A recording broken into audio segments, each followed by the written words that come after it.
most of the women are so ready to blame somebody else. And I'm just like, we're not blaming other people for your decisions, even the wives that I talk to, right? I have a movement called hashtag no side chicking, where I hold the wives and the side chick accountable for their part in infidelity. And I tell the wives all the time, you're not responsible for your husband going to stick his penis in anybody else. He did that. He pulled his pants down. He committed the act. Right. But there was a breakdown in your relationship long before infidelity stepped in. So you're accountable for your part in the breakdown, where there was a crack in the door in your home. And we're going to say 98% of the time, because 2%, some men just dogs. They ain't grown up. I'm not even going to call them dogs. They're in their dog stage. They haven't did the work. Okay. But most of those men are seeking an outside interest because there was a breakdown in that relationship long before some side chick came in.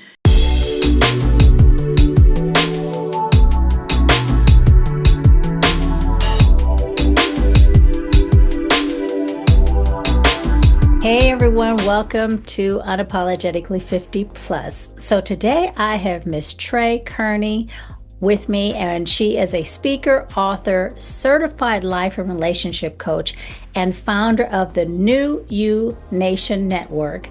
She's known for her profound transparency and truth-telling, and that is true. Tray creates healing spaces for men and women to grow through accountability, redemption, and real conversation. And her mission is simple but profound: to help people heal out loud and start again with purpose. But before we bring her on and get started, I have one huge favor to ask. If you find any value or enjoy the content, please remember to like, subscribe, and hit that notification bell. Also, if you are craving for more clarity, purpose, or just deeper support, check out my Stan store and my website. I've created guides, workshops, and resources for women like us. And you can find that information. It'll be in the description below. All right, so let's bring on Tray and get this conversation started. Hey, Miss Tray, how you doing, love? I'm so good. Thank you so much for having me. I'm excited about this conversation. I know. Just a few minutes when we were talking before we came on, I was telling you how when I saw you on Be Mindful, I said, she is hilarious. She just speaks her mind. And I said, I need to have her on. And then when I went to your website and your YouTube channel and started really digging into what you do, I was like, oh, okay, yeah, I definitely want to talk to her about this. Because as you know, my podcast is really for women 50 and over, preferably Black women, but all are welcome, for women 50 and over. And I just like to speak with women in our age range that have experience, that have a different take on what this age means and how it's impacting you. And your business in and of itself sounds like that's part of that, that progression, that growth in your own life. So let me start by asking you this. So you talk a lot about healing, especially emotional healing. And as a Black woman in her 50s who's seen life from many angles, I'm curious, what part of your own healing journey sparked this platform that you've built? Well, the main thing that sparked my platform is the fact that I committed adultery. I cheated on my husband, my ex-husband, many years ago, maybe 15, no longer than that. Wow, the time is passing so fast. But I cheated on my ex-husband, Uh-huh. and it sent me down a black hole that I had no idea was going to send me down. And I discovered that there was a major trickle down in infidelity in families. And I just wanted to share that with people, like the devastation of infidelity, not the two people that are cheating, but the whole branch of people that get the whole family, the whole generation, everybody gets affected.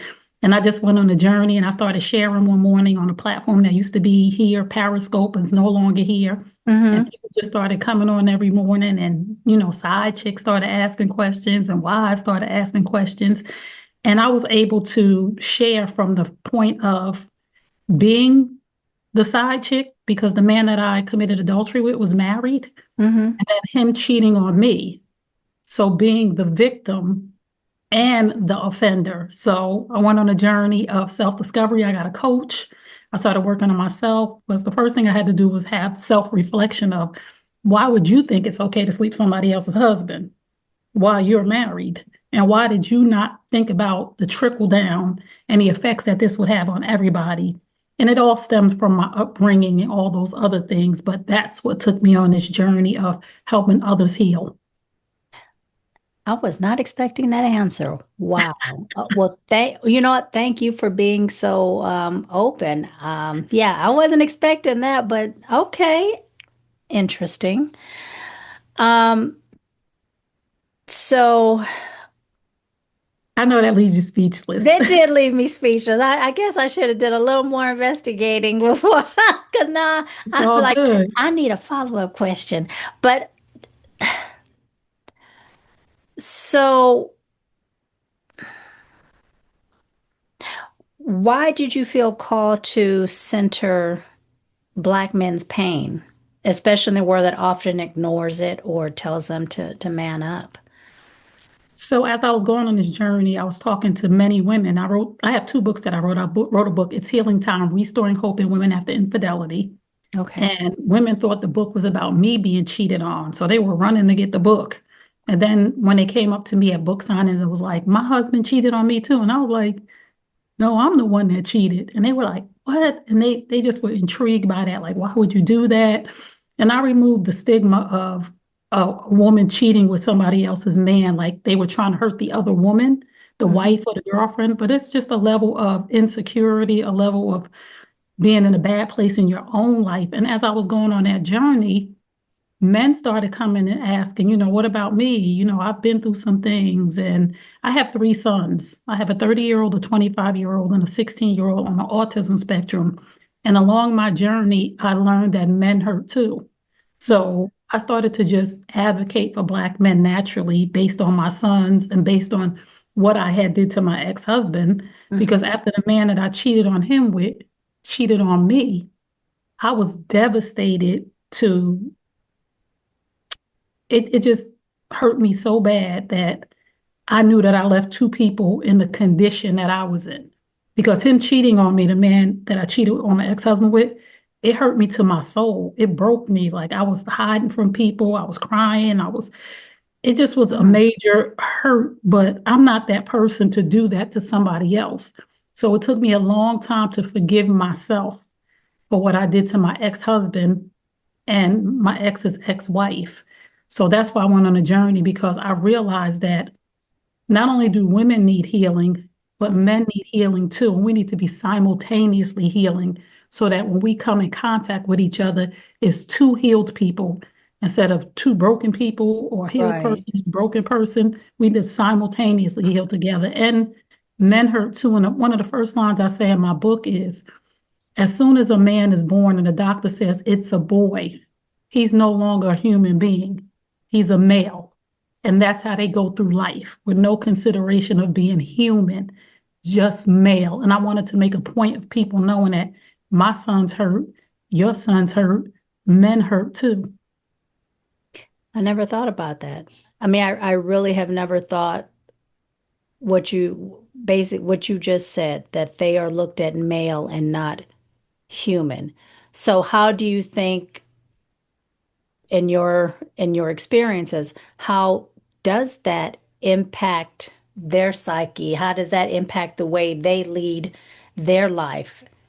And especially, are we talking about men in general? I mean, are we just specifically talking about Black men? Who is your main My demographic when my you? my core men that I advocate for are Black men because I don't know about other men. I only know about Black men. Right. And what it does to them is it makes them put up walls unintentionally Mm, because they've been taught to be strong. They've been taught that you're not sensitive. You don't have human emotions. You mm. have male emotions. You are a man. You are supposed to suck it up. You are supposed to just keep going. You are not supposed to cry. You are not supposed to emote. And it causes them, again, to not be vulnerable, to build walls, and to pretend. So, how do you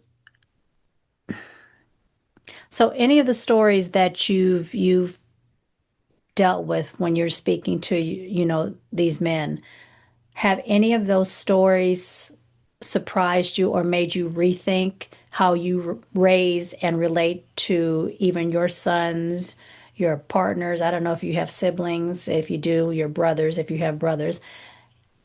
How has it made you rethink the way women in general maybe should relate to the men in our lives?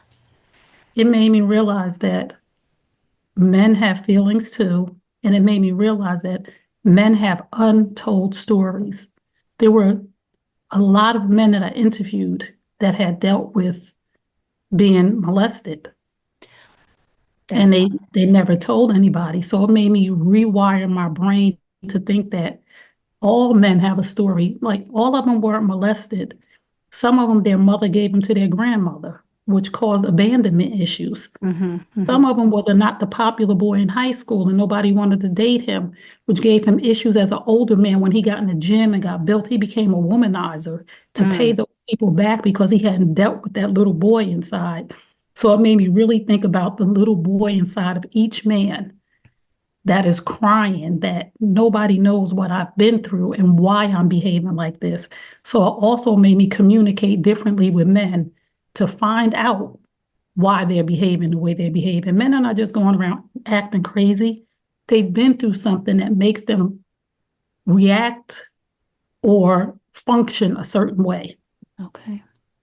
Mm, And it just made me take a deeper dive. That's why I did my Men Hurt Too podcast, and I interviewed over probably 50 something men. mm-hmm, And the stories that they told, like, and again, some of them were not like I was touched by a man, but there were stories that were like, I never thought that that would bother a man. There was one man, he talked about how his mother was in a domestic violence situation.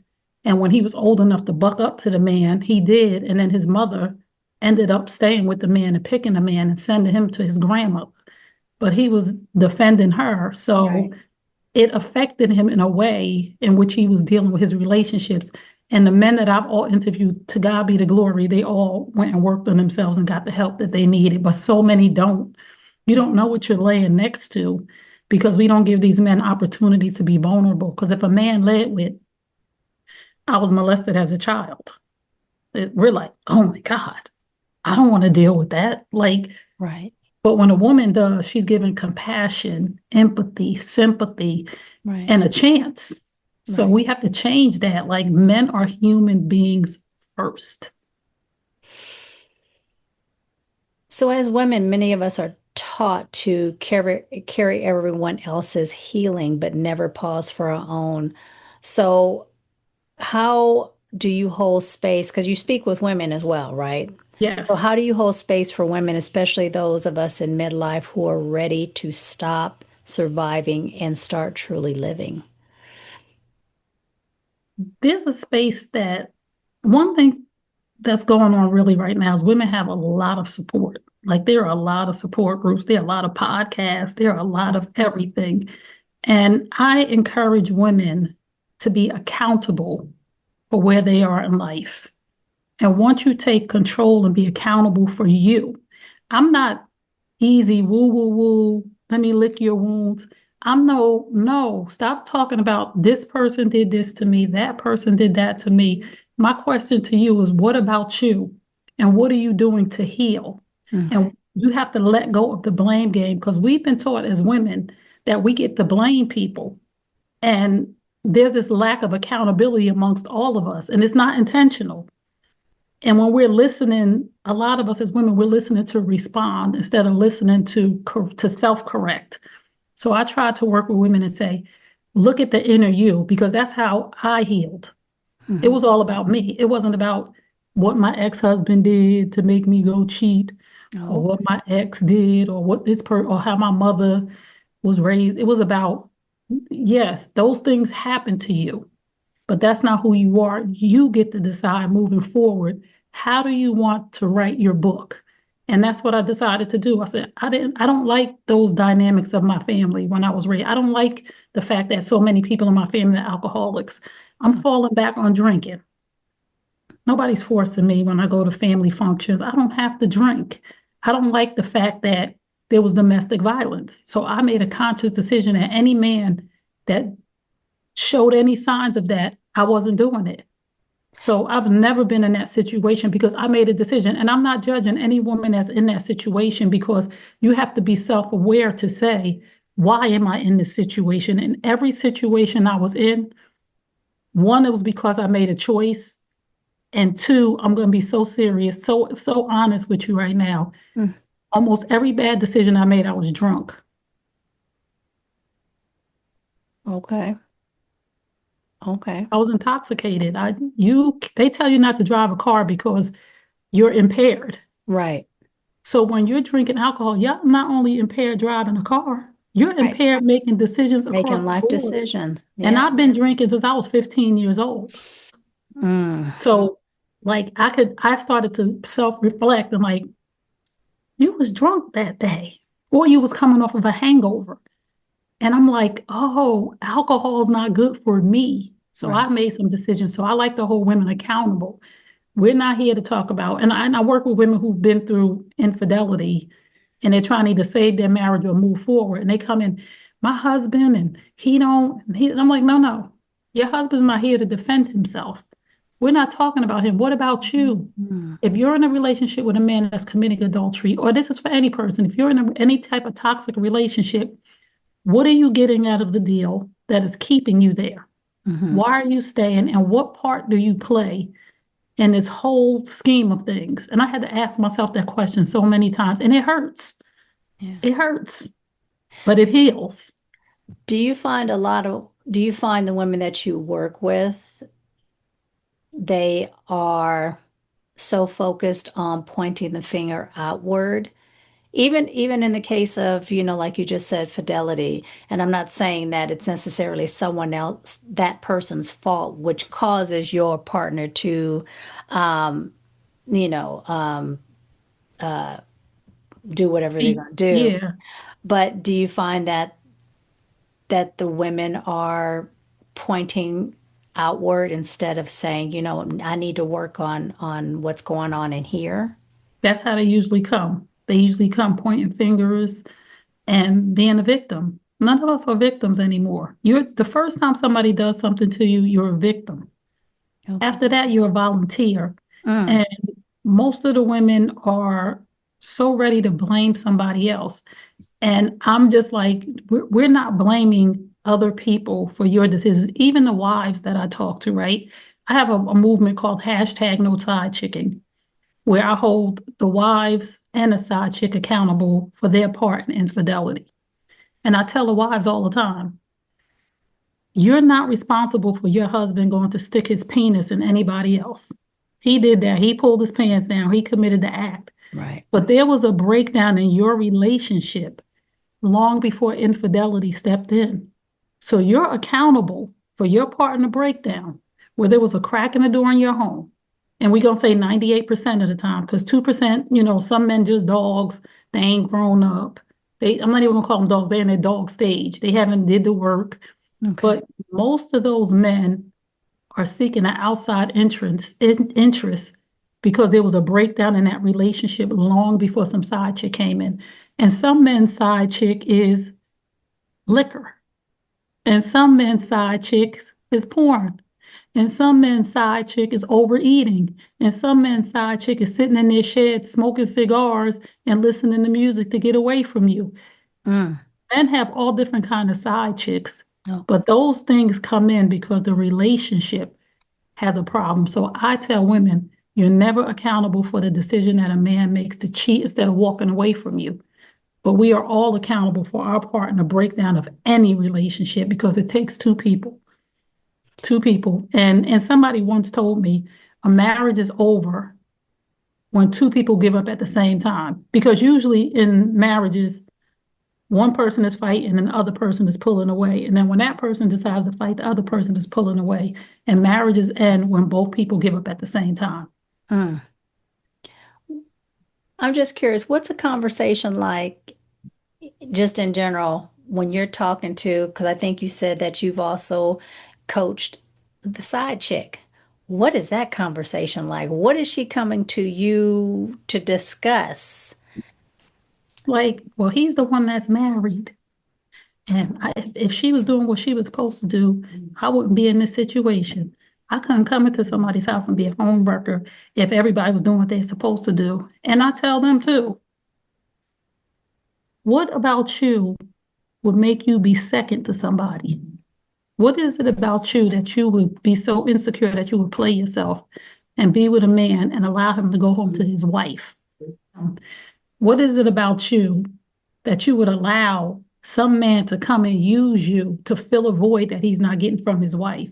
So you could say all that stuff about it's him and somebody did it to me. A lot of them say somebody did it to me. And I say, so you know what that pain feels like. So why would you want to inflict that pain on another person who had nothing to do with the other person Right. that hurt you? But when people are hurting, the saying, hurt people hurt people. Right. So she's not thinking about anything other than the pain that was caused to her.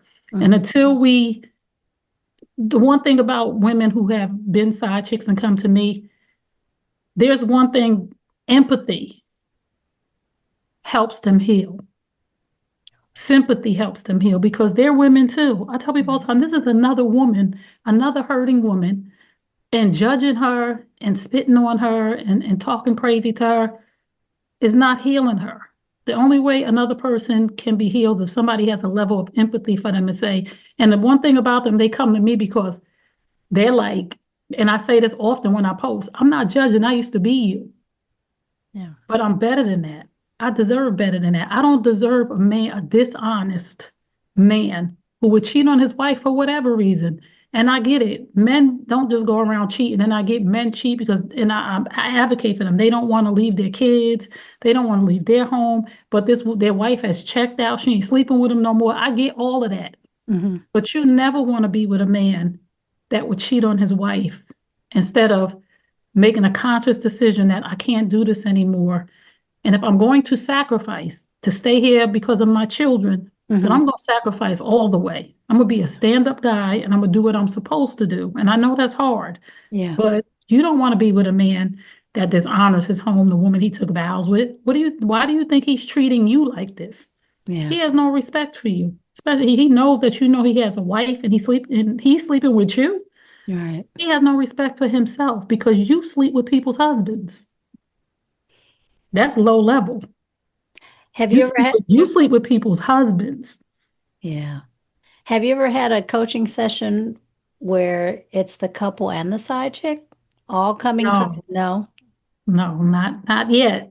That I want, if that ever happens, that's going to be an interesting conversation I'd want to have because just to hear Yes, all the dynamics of, that scenario, that would be an interesting conversation to have. definitely. I want to have that now. You're gonna make me go seek out somebody.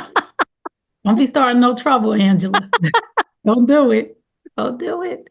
So there's a lot of noise in the media, but your network is intentionally different. It's more soulful, it's more real. What makes the New You Nation Network, a safe place for Black men and women to grow, speak up, and feel like they're being seen? The most important thing for me is to bridge the gap between X men and women, Black Generation X men and women. And the most important thing for me is that both parties are heard. So I try to do programming and shows that is not about bickering and who's wrong, who's right, but to end the gender war. None of us are Thank getting you. anywhere. Black women are the lowest percentage of women getting married. Yeah. Our families are dissolving, and we have the power to stop that. But we don't talk about negative stuff on the New U Nation Network. That's not what we're doing. We're not trying to listen, we don't care about a like. We care about healing. We Healing. care about generational wealth. We care about healthy relationships. And the New U Nation Network is all about relationships. Like every show that I do, we have a show called the Woman to Woman Show. It's about relationships, it's about women being healed so they can have healthy relationships. I have a show, Love Lessons, where I interview couples where they talk about it's all about healing so we can relationally, whether it's platonic or whether it's romantic, have healthy relationships across the board. And it's through edutainment. I love people tell me all the time, you so funny, you are crazy. And I'm like, I'm not trying to be, but nobody wants to come on there and I hit them in the head with a Bible. Right, right. And I have a show called Hell is Hot, and it's real. And I talk about real stuff on there with real pastors. Like, Mm, yo, you doing stuff, you're gonna go to hell, whether you want to or not. And it's practical yeah, because I want to mesh the spiritual with the practical. I can't relate to a pastor that sits on a pulpit, and I'm not calling myself a pastor, that's acting like they ain't never cheated or never smoked weed or never had sex or I right. want to hear what happened to you and how did you get through it. So I love the aspect on the New You Nation Network of storytelling and giving people opportunity to say, I was there, but I decided to be here. And now my better choices, and I say this all the time. This is one of my mantras. You are not your biggest mistake. You are your better choices. If you don't like where you are in life, just simply make better choices. Right, I don't care if you was a pimp, an ex-hoe. right. I don't care if you was robbing, stealing, kill. I don't care what you was doing. You are not your biggest mistakes. You are your better choices. All you have to, I don't care if you was a deadbeat dad. Today is the day that you call your ex-baby mama and you say, I want to see my kid. Today is the day you send that $25 child support if that's all that you got. You make the effort and your life will change drastically. And people don't understand that. Sometimes people think they've gone too far. And I thought that for a long time. Boy, did I think that for a long time. I was like, yo, my life is over. I done cheated on my husband. I done lost everything. I done did this and did that.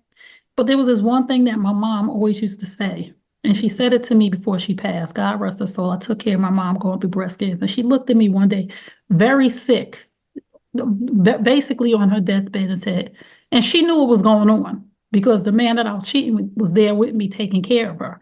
Mm, She just looked at me and she said, you know what, Tracy? That's my government.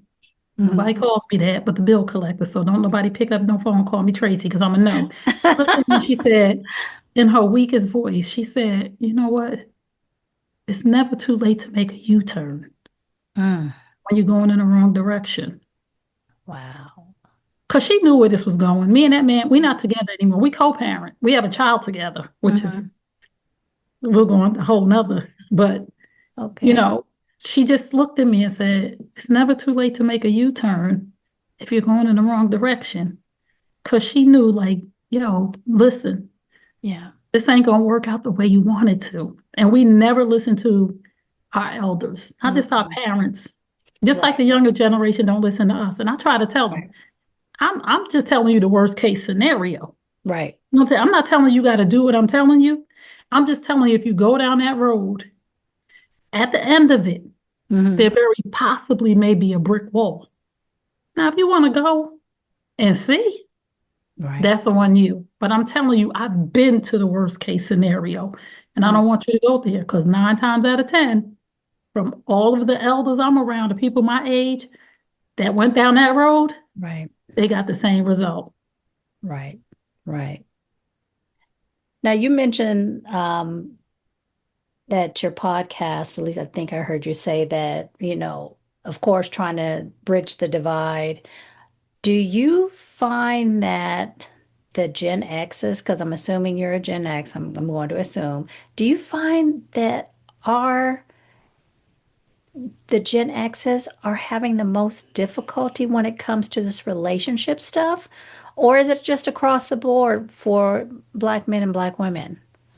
I think it's the Gen Xers. I think like young people are getting married much younger now. Like you're seeing like millennials and Gen Z, Hmm. like they starting to get married now. Like they're starting to do it the way our grandparents did it. Because our grandparents, they got married at 15, 16 years Right, old. They right. had healthy, thriving relationships. They were married till death did them part. Hmm. We as Generation X, because we have so much pressure, right? We're the middle child generation, right? So Right, we're the right. ones who are taking care of our elderly parents, and Hmm. we're the ones that are taking care of our grown kids. We are the one navigating through their health issues, their financial issues. So it Right, affects us in a certain way. And then we're in the middle where our parents was like, do as I say and not as I do. And then we have our younger people who are saying, why won't you let me have a voice? yeah. So the relationship thing is very hard. So, but I think that we struggle the most because we've been silent too long. Because we're the silent generation because we were the latchkey kids. We took Right. care of ourselves. So now we're Miss Independent and I don't need nobody. And Right. the guys they don't know how to navigate through women who are being women are like, oh, Black men are intimidated by successful women. No, they're not intimidated by you. They are turned off by the fact that you want to wear the pants in a relationship. They are turned off by the fact that you won't give him the opportunity to lead you somewhere because you doubt his leadership ability because you getting your degree and you get better opportunities than him. And Okay. we got to get back in line in order for our relationships to be healthy. But I really believe that's why Gen X is suffering and the media and these stereotypes. Right. Black Gen X men are this, Black Gen X women are this, and they're modern women. This is what I teach, not only my clients, but everybody when I talk on my podcast. We are all individuals. Right. I meet a man, I'm not punishing him for what none of my exes did. They weren't the right man for me. So any man that comes into my life has a clean slate until he shows me something that I don't like or that doesn't align with me. Okay. And every woman that comes in my life, as friends, as colleagues, as business partners, everybody gets a clean slate. All business partner women ain't this, and all Black men ain't that. And that's the way we have to start operating, dealing with people as individuals. And that's the only way we're going to get to a better place. Yeah. So was there a moment when you questioned whether the world was ready for the kind of truth you were offering? Because you offering some truth, girl. You speaking some real truth. So were you ever worried about that starting your podcast?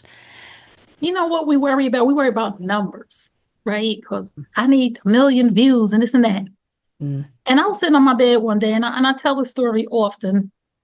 Years ago, I was just sitting on the side of my bed, and I love the Lord. So you don't know that. I'm a Christian. I love God. I listen to him, even though I'm his little hard-headed child. Well, I was. I'm a little bit better now, but I'm still hard-headed. So he get me sometimes. One day I was sitting on the side of my bed, and he spoke a few things to me, and he said, listen, one, he said, your purpose is to serve the people that I assign to you through your gifts, talents, and mostly your experiences. And that's what your purpose is, to serve the people that God assigned to you through your gifts, talents, and experiences. And you're operating in that. And then he said to me, because we so worried about numbers, what if nobody's going to listen to me? He said, listen, if you help one person, you have done what I called you to do. And after that, I was just free to be me. And another thing he told me, he said, be you. Because Yeah. people started to think like, people would send me DM, oh, you said a curse. And I was like, well, I'm not a pastor or, I try not to talk vulgar because I love the Lord. I'm trying to get to heaven, girl. And listen, them first 25 years is sending me straight to the pit of hell. So I'm trying to get past all of that. So now I try to be mindful of my mouth, but every now and then, I cuss and people's DMing me, oh, how you teaching and you said a curse. God told me, be yourself. Yeah. Be better. You know what I don't like. You know what I like. But I have sent you out in this world to be authentic.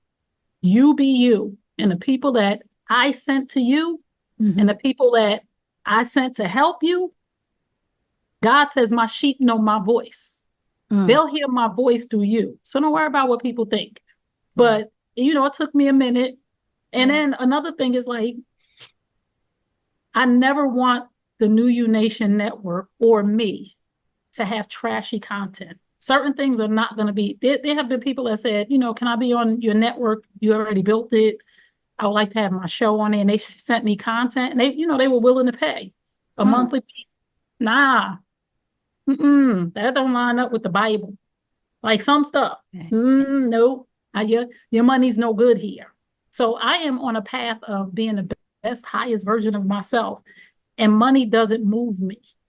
I've Yeah. had, like me and my ex-husband, I had Yeah. a house with a pool.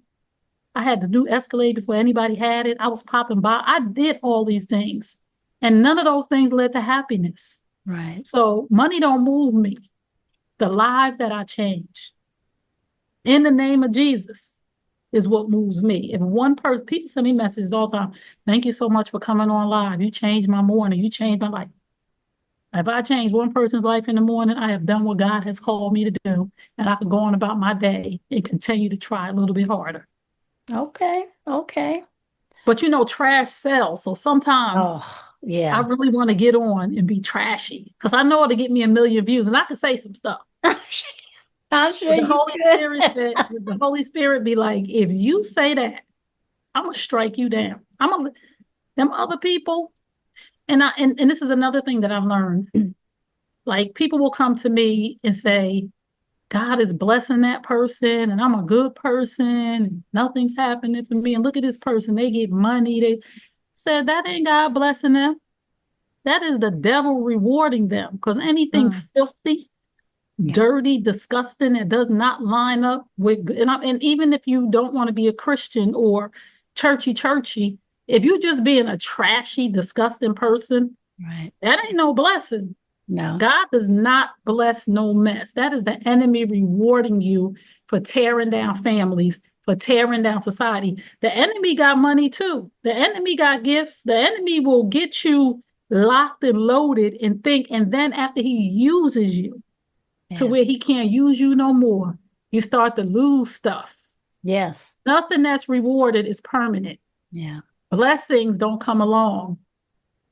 Blessings don't come attached to a problem. Right. Ain't no God ain't bless you with nobody husband.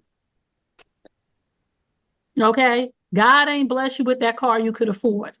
The enemy told that person to give you that loan so you could struggle That and look a certain way. So a blessing does not come attached to a problem. I like that. I like that one. I like that. And you're very right when you talk about the numbers, because I can attest that, I've heard people say, well, why don't you talk more about politics? Why? And I'm like that, first of all, I don't want that on my channel. That's not what my channel is about. It's about uplifting and talking to, Black women and of a certain age. So yeah, so if that means the numbers trickle in, then so be it. It'll That's it'll it. it'll grow when it's supposed to grow, and the right people will be listening when they're supposed to listen. So That's it. That's it. Because we listen. When you're not operating in your purpose, ain't nothing gonna move. exactly. Exactly. And sometimes moving slow is much better than moving fast. Yes. So so yeah. A slow cooked meal in a crock pot is better than a microwave meal, honey. You got to Any gobble day. that microwave meal down before that meat start to get hard. Right? And then if you know what it's doing in your stomach, but that slow cook simmer, Yeah. it means so much. I just got the 3,600 subscribers on YouTube. Oh, okay. Authentic people that came and Yes. they subscribed because they wanted to, Right. Exactly. not because I bought bots or any of that. They see something, and I They see. appreciate those 3,600. Like Yeah. I'm like, oh my God, 3,600 people Right. subscribe. This is crazy, and people looking like No, I that's that. understand. I I'm like, yes, it understand. is. I understand. That's my same thing. When I got to 600, I was like, oh my gosh, I got to 600. And now I'm just, I'm a little over 600 and I'm creeping up. But I'm like, those are the people that want to be here and want to listen. I don't want folks, like you said, I don't want to buy, subscribers for them to really not be interested in my content. So, hey, I'll be it'll filthy, be filthy to get people like, we could come on here half naked talking crazy about celebrities, right, cussing and swearing, right, and be at 250,000 subscribers right, in a month. right, right. That's not the mission or the ministry God called either one of us to. And guess what? We Yeah, not. We not exactly. sellouts. Exactly. Exactly. So you said that one bad decision can change your whole life, but Hmm. also that redemption is possible. Can you speak to the duality, the shame we carry versus the grace we deserve? Yes, ma'am. One bad decision. I say that with my whole chest because one bad decision changed the trajectory of my life. Somebody came to me and said they ran into a person that I knew from the past, the person that I cheated on my husband with. Mm, And calling that number and opening Pandora's box changed my life drastically. it's still the residual, still the residue Yeah. is still on my children. Mm. The residue is still on me. Because days I have to think about, I would not be going through this had I not made that decision. And it's not like I'm festering on it, but it's always going to show up. It's going to show up at birthday parties and children's christenings and think that one decision, Yeah. that one bad decision changed my life. But redemption, again, you are not your biggest mistake, you're your better choices. You have to give yourself grace and say, because there are people out here right now, still to this day, that are probably saying that's what she get. Those are not my people, and those are not your people, Hmm. because that's not what I get. I get abundance. I get grace. I get mercy. I get the love of my life. I get everything that God promised to everybody else. As long as I decide to be the best, highest version of myself, and as long as you decide to be the best, highest version of yourself, you are no longer the person from 2015. You are no longer the person from 2009. You are no longer the girl that had the baby when you was 15 years old. Mm. You are no longer the girl who did this or the boy who did that. You are Right. no longer the young lady who had an abortion, Mm. because you get to give yourself grace. But the hardest thing that I learned in this world is to forgive yourself. I Yes. lived in the prison of guilt for a long time, and it wasn't anybody holding anything over my head. It was internal. And until I really got into my healing and going to my coaching and in my Bible and realizing God has forgiven me and casted it into the sea of forgetfulness, why are you holding on to something when you just didn't know no better? What they say, when you know better, you do Do better. better. And when I knew better, I started to do better. And I just had to really say, Trey, it's okay, forgive yourself. And that's where my mantra comes from. This came from internally me. You are not your biggest mistake. You are your better choices. You're making better choices now. Stop beating yourself up. Love on you. Look at you. You Yeah. wrote a book. You're helping women. You're helping families. You have to stop saying that's what you get. You Mm. have to stop letting that internal voice, that devil inside of you, hold you back from everything that you're doing. I just posted in my Instagram stories yesterday, like, I'm a two-time author. And sometimes I have to remind myself, you know what I'm saying? Sometimes I really have to remind myself Yeah. of the greatness that I'm doing to change people's lives and not for me. And that's Mm. how we got to give ourselves grace. Like, you're on here changing lives, not because of you, Mhm. because you want to see something better for somebody else. And so many times we think, nobody's going to listen to me. Who am I? You Yeah. are fearfully and wonderfully made. You are created in God's image. You are the head and not the tail. You are above and not beneath. You are to lend and not borrow. You are loved and forgiven. And so many times we don't know that. We just got to get past everything that we've done in the past and move forward into a bright future that has been promised to us if we just do the right thing. Right. Right. Some of us can't forgive ourselves because we're still in our mess. Because people would ask me, how you talk about that? How you tell people you committed infidelity? Because I ain't doing it no more. When I start being quiet, I'm backsliding. Mm. When people don't talk about the stuff that they done did and dipped into, because they still doing and dipping. Morning. That's not the person I am no more. I would never sleep with nobody else's husband. People say never. I would never sleep with somebody's husband. I don't care if he's separated. I don't care if they've been separated for 50 years. You married, you my husband, get away from me. Yeah. Bye. Okay. So, how do you help people stop defining themselves by their lowest moments? You just have to talk through it. You just have to get to somebody. Again, empathy. Empathy erases shame. And I think Brene Brown said that in one of her books that I read. Hmm. What what gets rid of shame? What heals shame? Empathy.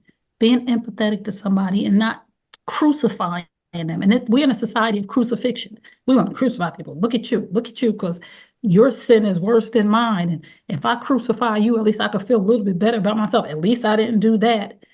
Empathy helps people heal. And when I'm talking to people, I have a high level of empathy. Sometimes it's a blessing and a curse. And when I'm talking to them, they can feel the empathy and they can let go, let the wall down and Okay. understand that I'm not judging. And that's the only way people are going to heal. And my level of empathy is so high that I had to call my niece last week when those babies in Texas. Yeah. Yeah. My level of empathy is so crazy. I couldn't shake it. Like, Mm. I was like, my niece was like, yo, get off the internet right now. Do not watch enough. I just was crying. I couldn't sleep at night. The parent, it was a lot. So that's how my Right. level of empathy is. And that's why I believe God uses me when I am working with my clients because Okay. they can feel that empathy and that compassion and that concern to say, no, you really deserve the best. And at the end of all my broadcasts, I say, you deserve the best. Yes, I'm talking to you. You deserve the best. Now go get it. And I mean that because we all deserve the best. Yeah. So, what have the men who've opened up on your show taught you, not just as a coach or a content creator, but as a woman? And has anything shifted your own perspective about how we love or support men? Men have taught me that, again, that they're human beings first and that no matter what, and this was another thing that I learned along my journey. When my son had his first breakup, my oldest son, he had his first breakup. I was so mad at this girl. Like, I was so mad because he said she had cheated on him or whatever. I was so mad. And the stuff she had said to him, I was so mad. And then I realized that's how you talk to men. And those men are somebody's son, and somebody loves them too. So how dare you be mad because somebody doing this to your baby? But that's somebody's baby too. And that's what I learned from men that I'm somebody's baby. Somebody loves me. I Mhm. have a heart. I have feelings. I have emotions. And it just changed who I am when I'm dealing with all men. Even my last breakup, I was not mad at him. I didn't go off or anything because I understand people get to change their mind. And just because two people ain't together don't mean you got to hate each other. Like, and men just get a bad rap when they break up with people. And no, people get to change their mind every day. Right. I've changed my mind on people. So it just taught me that men need a level of empathy, sympathy, and compassion that the world does not give. Being married for, it'll be 30 years this December. Wow, congratulations. Thank you. Um, I have to also, when I'm dealing with my husband, have to realize that one, we are two separate people. And I think sometimes that's what we forget in relationships, especially long-term relationships, that we are still two different people, individuals with different wants, needs, and desires. And actually, my podcast was we in the beginning was with me and my husband talking about relationships. And then, he got really busy. So I pivoted to what I'm doing now. But just you saying again that men are human beings first. That really, and we have a great relationship. We have really good, communication. He's better at communicating than I am, believe it or not. But yeah, he is. But I also have to remember after 30 years of, being together, that there's a time where we need to understand that we might not always be on the same page and going in the same direction, but you have to have that um, commitment and that respect that you are going to allow that person to be that individual. So yeah, it's just it's you really have to be willing to acknowledge that, hey, like in your situation, you know, if people are allowed to change their minds, people are allowed to want to become something different, or they've grown. I look at myself, I'm not the same woman I was in my 30s or 40s that I am now, Nope, and he's not the same man. And we nope. have to come to that realization, and getting angry about it, or, wanting them to be who they used to be, and, you're getting upset, doesn't change the fact that things do change. And the only thing that's constant is change, and growth is inevitable. Who Right. wants to be with somebody that's not growing? Exactly. And the one thing that we have to realize, and when I can't wait to be in a relationship, get married again.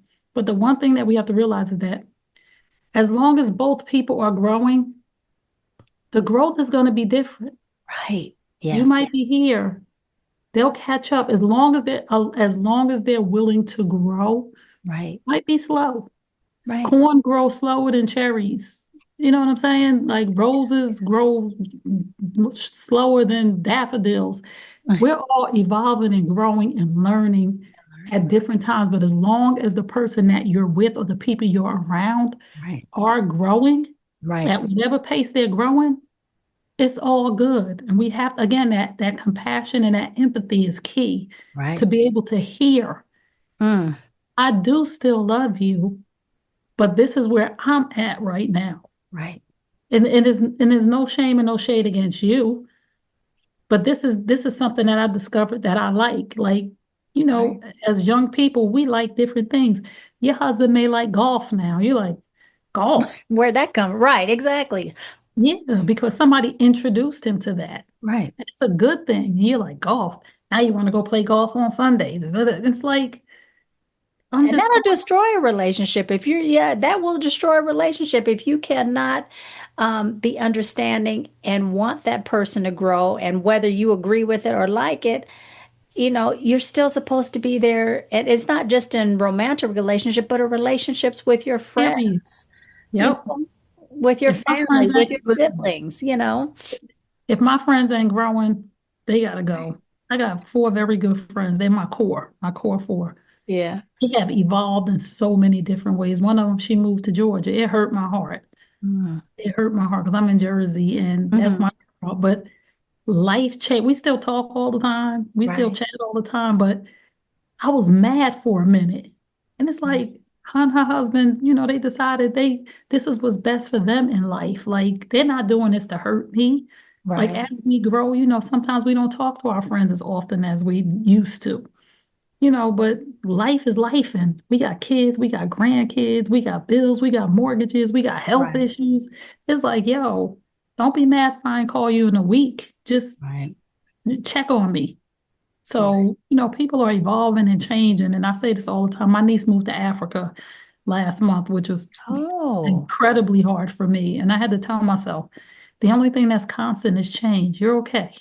yeah. You're okay. She's in Africa. She's okay. You can FaceTime. Yeah. You see the babies on the camera, and she'll be back. She'll be back. Yeah. That's beautiful. So, as a woman who's been through the trenches of relationships, betrayal, and rebuilding, what are the stories, especially from Black men or women, that still sit with you? One story that sits with me, it was a woman that I met on Periscope many years ago. She won't mind me saying her name. Her name's Aisha. And she had 5 kids, 5 daughters. And her ex-husband was cheating. And he left her with the 5 kids with nothing, Mm. nothing. But she bounced back. Hmm. She calls herself the Pearl. And she talks about the process of a pearl, but that story never leaves me. And I always am grateful that she bounced back. And it took time. The bounce back took time. Yeah. But I'll never forget that story from her and her 5 girls and how it, again, that trickle down that people don't know about. Hmm. And then another story, a young man that I interviewed on a podcast that I did, and he talked about how he lost his virginity when he was like 7 or 8 Oh. to the babysitter, and he talked about how he wore it as a badge of honor because he didn't know he had been violated. Hmm. Because boys are not, Right. that's like I go to school, I'm having sex. You know what I'm saying? Right. And he Right. said, this is what shook me. He said, I didn't know that I had been violated until I had my own child and I saw how vulnerable and how innocent they were. Hmm. And that's when I knew I had been violated. Because as a kid, he didn't. The environment that he grew up in, everything, it was like, oh boy, you having sex, you know what? Right. But Right. him realizing that and him saying that in that moment, looking at his child and saying, wow, I just realized at this big age, when I'm looking at my 7-year-old, that that should have never happened. And Right. that story never leaves me either because it reminds me that women are predators too. And we Yes. always talk about protect the daughters, Right. but Right. women are predators too. Right. And you're right. They look at that, even a father to a son will look at them like, man, you having sex with an older woman? And, yeah, pat him on the back, give him a dap, Right. whatever. But when it's the daughters, I had to, because my husband and I, we have, two daughters and a son. And I had to remind him of that. I said, you feel a certain way about your daughters, and I mean, you just thinking about someone violating your daughters, you get all upset behind that. I said it's the same way with our son. Done. Yes. We have to remember that we still have to protect him from whether it's a male or female predator. Female. Right. We have to And protect again, them. we have to. And I say this all the time to my sons and to any young man. Your body is a temple. Hmm. As much as women want to say they're the prize, okay, women are the prize, you're the gift. But you just as special as the next person out here. So Exactly. don't you ever let nobody treat you no other kind of way because you're a male. Exactly. You're a human being and you're special. So everybody shouldn't be touching your body. You shouldn't be sticking your penis in everything that come along either because you're special. You're So we special. have to teach our boys and our young men that. And Exactly. we have to help our men heal. So how do you protect your energy, your spirit when your work gets heavy, when you're talking to all your clients? How do you protect your own soul? Well, I have my core, my girls, and I have one, she's a pastor, she's an evangelist. So when I Okay. need prayer, I'll be like, girl, this crazy. Then I have one who is my girl that I roll with all the time. Then I have one who is my very best friend, has been my friend since I was 12, and I can call her and just cry. Hmm. And then I have the one that's in Georgia, like me and her, we share common interests in music. We share common interests in our grandkids. And we talk, all four of them have a special place in my life. Therapy, Yeah. coaching. I go to the gym. I'm finally back in the gym now. And the gym is my thing. And I hadn't been in the gym in 4 years Oh, because I was homeschooling my son okay. and me and him, but now he's back in school. So I'm in the gym. Like the gym I could just let go of everything when I'm in that gym. I could rip them weights out the wall. I could, I could, I'll be in there like, I'll be like, I'm preparing for a boxing match. I'll be like, who want what? That's how I be thinking when I'm in the gym. No, I ain't boxing nobody, but I like, who want what? That's how, and it releases everything in me. And, recently, I've been taking some anxiety medications, like when I need to, because my son on the spectrum and he has some behaviors. Mhm. And so many times people are like, I'm not doing this and I'm not doing that. Along this journey, you got to do whatever helps you. You got to do whatever helps you so that you don't lose your freaking mind, especially with everything that's going on in the world right now. Right. You need to have a core. That's my four girls. You need to have a therapist. You need Yeah. to have a pastor, a preacher, a teacher. Right. You need to have an outlet. You need to have a lot of things to keep your sanity because we are going through some times that just growing up already was a time, right? Right. I grew up in a very dysfunctional family. My mother was an alcoholic and a drug addict, and we moved around so much that is unbelievable. You wouldn't believe it. I was just talking to a friend of mine last night. Him, his wife came to visit me, and she wrote a book, so she came to sign a book because I had her on my podcast. And me and her husband were talking about how many schools we went to. Hmm. Our parents moved. I went to four middle schools. Wow. Middle school is seventh and sixth, seventh and eighth, or seventh and eighth grade. I went to Right. 4 middle schools, 2 high schools, and probably 13 elementary schools. Hmm. So, Yeah. I'm There big. wasn't there was not very much stability. That sounds, No, yeah. no. So and when you think about your life and the things that you've been through, once you get to what you just said, you know what to fix. My fear in life was I've never had stability. I just want to be stable. Right. So once we figure that thing out, we can move at a different pace of knowing what we need. Yes. Yes. So you call your work edutainment. Yes. Tell me about that. I just think nobody wants to just learn and be like, 1 plus 1 is 2. Sit down. I Hmm. think humor is healing. I think just laughing heals the soul. And I love to laugh. And so many people just be telling me, you need to be a comedian. And I'm not trying to be a comedian. I just think that being yourself Hmm. and just comedy and just laughing, and I have these jokes in my head. And I just think that people learn better when they're enjoying it. So I can educate you while I entertain you. And it doesn't have to be so serious. Right. Life is lifing. When I tell you, baby, life is Life lifing, is life, and we don't need everything to be so serious. And people want to, oh, look at you. You said this. You said, yep, I sure did. It was funny. If it made somebody, if it cracked somebody up, like you said, girl, you cracked me up. You my people. If you get my jokes, if you understand and make you laugh, because I laugh at myself all the time. I tell people all the time, I crack myself up. Sometimes I say stuff when it comes out of my mouth. I'm Mhm. not even expecting it to be funny, but Uh, then it make me laugh. I like that was funny. Yo, did y'all get that? And people are like, you're crazy. So I think we're all a little crazy, oh yeah. and that's okay. And That's crazy in a good way. in a good way, because you're right.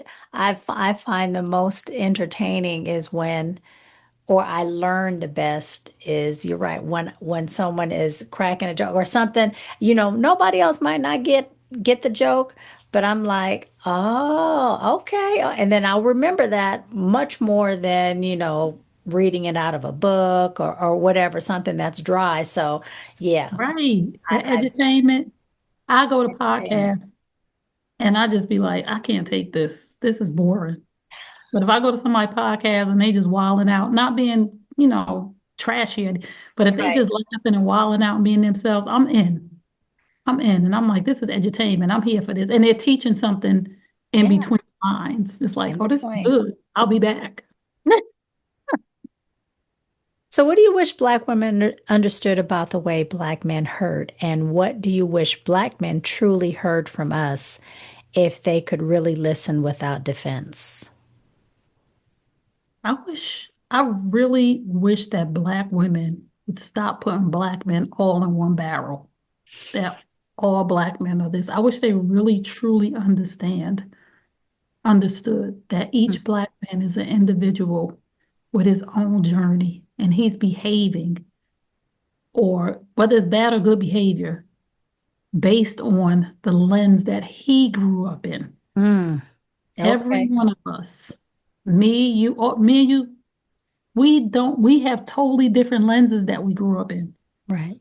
And if for somebody to say all women are the same, me and you are totally different because the way your mother raised you and the way my mother raised you, the home that you grew in, even 2 children that Hmm. grew up in the same household turn into 2 very different people because their experiences with their parent is different than the other one. Yes. So if women would just understand that each and every man is an individual on his own journey and has had his own experiences, relationships will be better.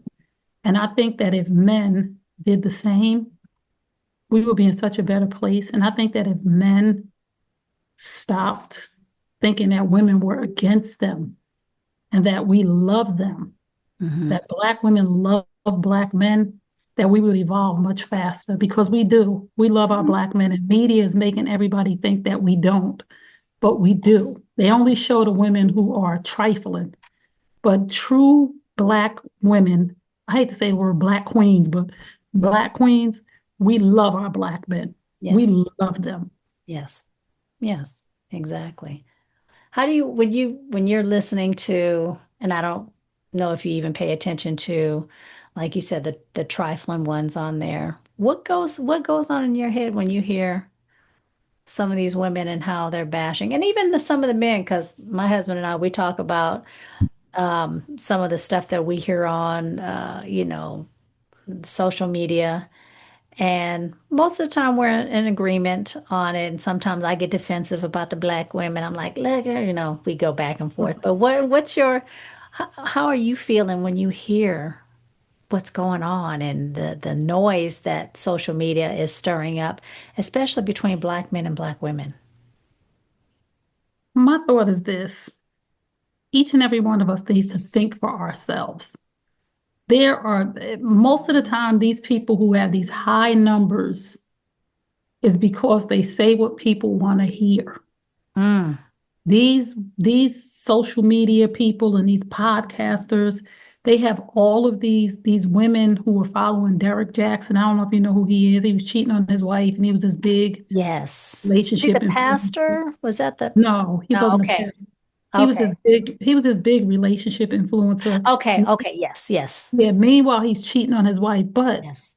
the women still rally behind him because he's saying what they want to hear and not what they need to hear to heal. Mm, And people are listening to stuff because they just want to be right. I don't want to be right. I want to be corrected. okay. Okay. I want to be healed. I want to be whole. I want to be happy. And I need somebody to tell me the truth to get me to where I'm going. I don't need nobody sugarcoating or telling me I'm right or you right, you right. I don't want to hear that. I need gentle course correcting.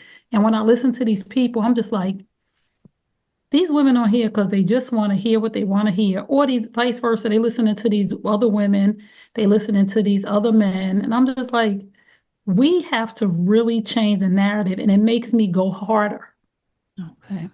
on my platform. It Yeah. makes me go harder on my network to say, what we're not going to do is tell you what you want to hear. And we're here for the people who want to grow sincerely. We're here for the people who want healthy, whole, happy relationships. Now, if you want to go over there to that other stuff, I ain't got no problem. Because again, for us, like we said, you're at 600 subscribers. I'm at 3,600.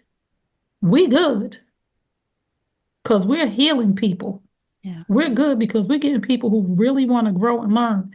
Now, if y'all want to go over there and they be like, that's why you only got 3,600. I only got 3,600 because I have class. Right. I only have 3,600 because I have integrity. Okay. I care about what people think about me. And Right. I don't mean that to the point where it's detrimental to me, Right. but I care about the people who are over me, the people who respect me. I care about what they think about my content. So And we you're just we just have to go harder. right. And you're here to help heal. And Yes. everybody doesn't want to heal. Nope. So, Because they find that identity in being a victim. mm, wow. Who am I without my scars? Yeah. Yep. Who am I if I'm healed? Right. Right. You're healed to be the light at the end of somebody else's tunnel. Mm. Okay. Okay. Okay? That's what we're here for. Everything that we've been through. Yeah. None of our pain is in vain unless we allow it to be. I am the light at the end of somebody's tunnel. Yeah. When I say don't go that route or this is, and that person listens and it keeps them from going off the dead end or over the bridge where there's no more bridge left, Right. I'm the light at the end of their tunnel. Just like somebody's the light at the end of my tunnel. Just like you the light at the end of my tunnel. To come on here and have you're pouring into me too. And we need that candle to be lit one at a time as we're going on this journey because we either just coming out of something, going through something, or about to go through something. Yeah. So as long as we are being positive, it's a domino effect.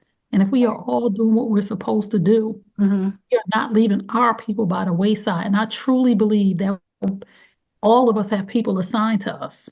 Mm, And when we don't do what we're supposed to do, we're leaving them by the wayside, and they can't leave their people because you the bottleneck. You holding folks up. If you weren't on here today, somebody's going to hear this and hear something that changes their life.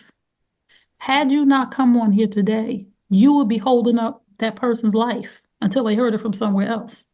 So we don't ever want to be the bottleneck in the great things that God is doing. God said you need to get Tray on your podcast yeah. because the conversation that you're going to have with her, Mhm. somebody needs to hear it.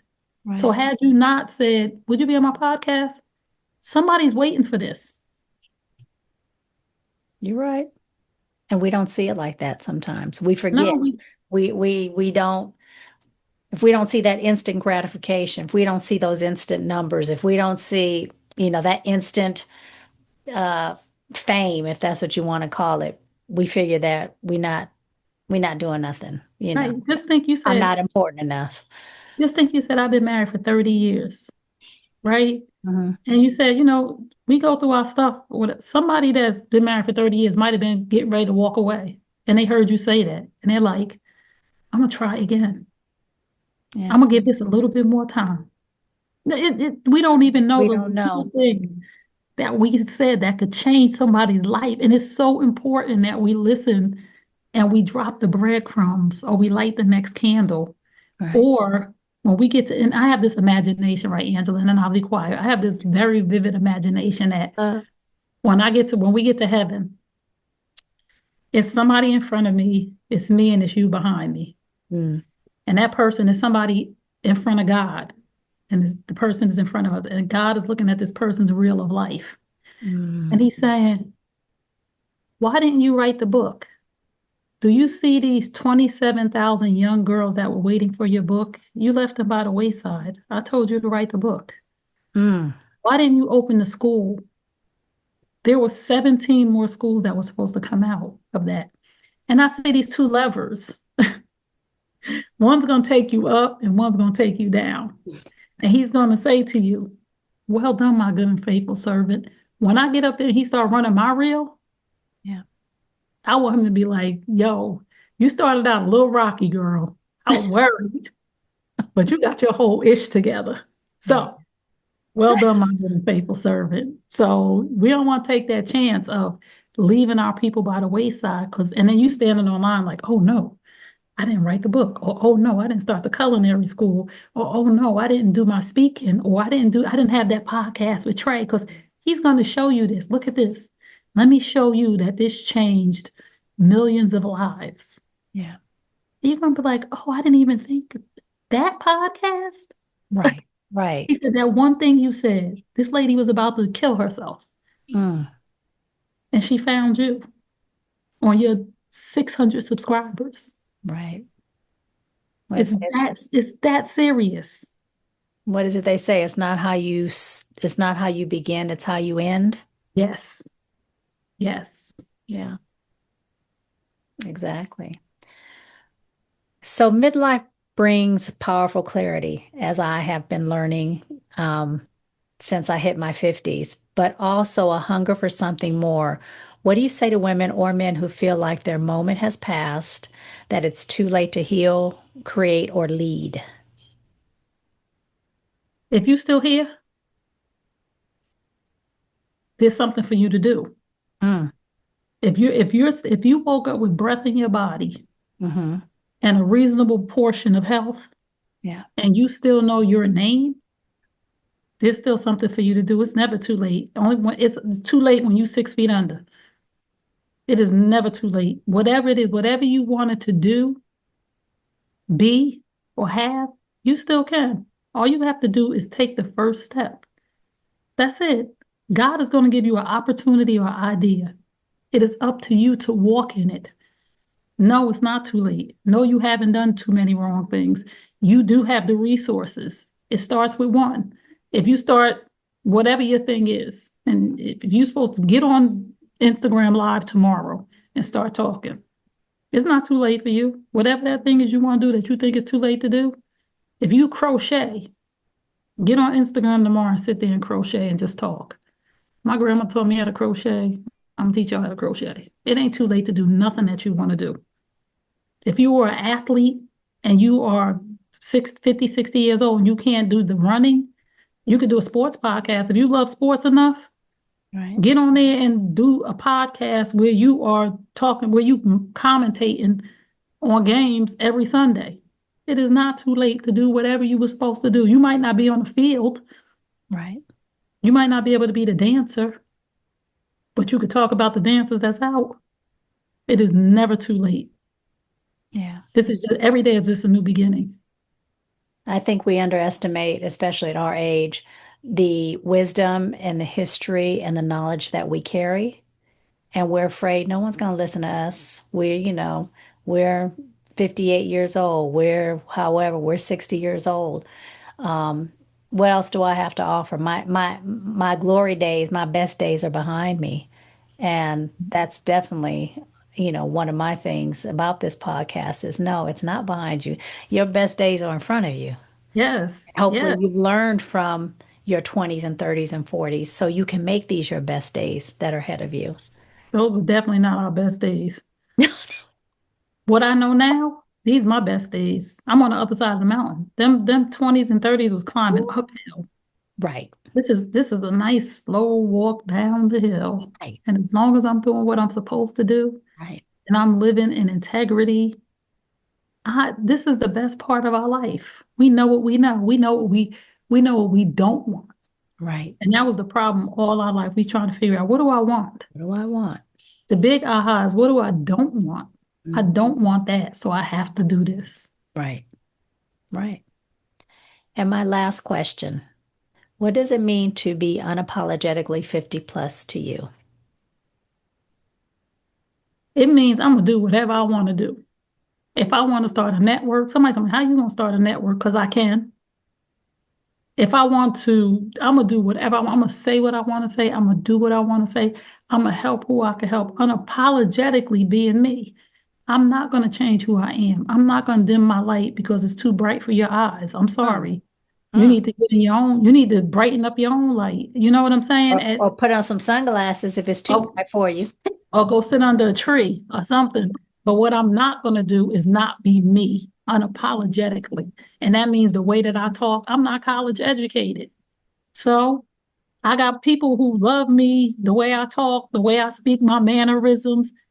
That's unapologetically being me, is accepting who loves me and letting go of who don't. Mm. Okay. Well, Trey, I truly appreciate you coming on and being your authentic self and telling your story. Yeah, I was not ready for the first question. I was not ready for that answer. I was like, but no, I love it. I love it. I love that you feel so comfortable in telling that story because you're right. It's going to touch and help other women realize, okay, I can come back from whatever mistake I made and move forward and learn and grow. I mean, that's the important thing. Are you growing from what you've learned in your past? So thank you again for coming on. I hope you are willing to come on again at some point and we can finish this conversation. Probably take it another direction knowing you that I'll have my mouth Definitely. open. Definitely. I'm here. You just let me know. Well, thank you again. And thank you guys for joining us. Again, please remember to like, subscribe, hit the notification bell. I will have Trey's information in the description below, her book information, or wherever you can get her books. I will make sure to have that information in the description below. Trey, real quick though, where can they find you on, you said Instagram, YouTube, any place else? Yes, you can find me on Instagram. I'm at Tray Kearney. On TikTok, I'm at Tray Kearney 26. And my YouTube channel is New You Nation Network. And if you just put in Tray Kearney, I'm gonna pop up on Google. Yeah, Tray. Uh-huh. TrayKarney. Thank you so much for having me. I really appreciate you. Oh, well, thank you for coming on again. All right, you guys, thank you again, and I'll see you again real soon. Bye.